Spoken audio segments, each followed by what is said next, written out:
Leadership's interesting to me because when I started out my career, I never even heard that word. I didn't know anything about it. I was a young kid and 20 years old, and I worked for Hilton Hotels for 8 years, and it was all just about getting the job done, and didn't much matter how you got it done. So I was a good manager as I got more experience, but I hadn't heard about this leadership, how you treat people and how you listen to everyone and how their opinion counts and respect. And so about halfway through my career, I kind of had a stumble in my career, and I had a guy tell me he was totally terrified I was coming to visit him. And he had never met me. I'd never met him. And after that, I started thinking about it. I started going to some leadership seminars, 2 or 3 days. I started reading more about leadership, about people who didn't have any official leadership responsibility, but people like Martin Luther King and Mandela and all these people who got followers. And so I started to get better. And today I know it's, in my opinion, it's about, I'm not the boss, I'm a teacher.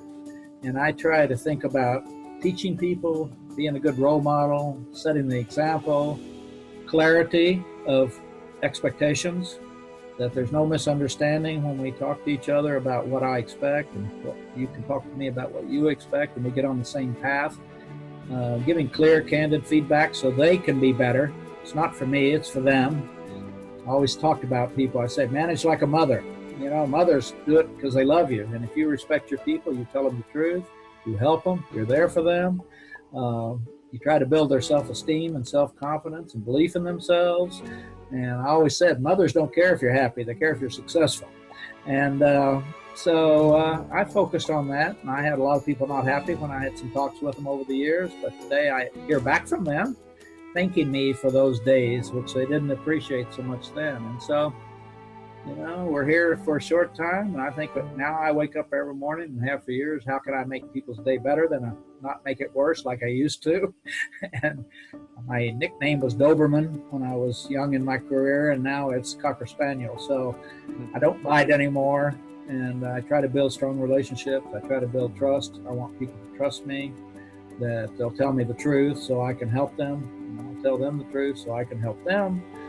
And it's just trying to make people better, and so they can be more successful and have more influence in the world. And I always say that too many people underestimate the influence they have with other people. Every day, all of us, strangers in the grocery store, on the highway, friends, family, wife, kids. And I understand that. I am quite aware that my behavior matters, and I have to be careful what I say and do and not send the wrong message. And I think I try to help people understand, not to misunderstand what they can do in life.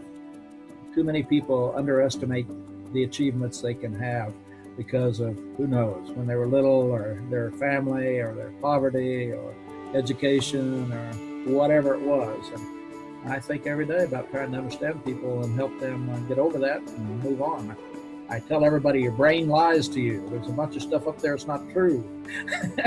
And it's called lack of self-confidence, and who knows what created it, but we need a new software in our brains. So I try to put that software in people's brains so they believe in themselves and can move forward and be successful.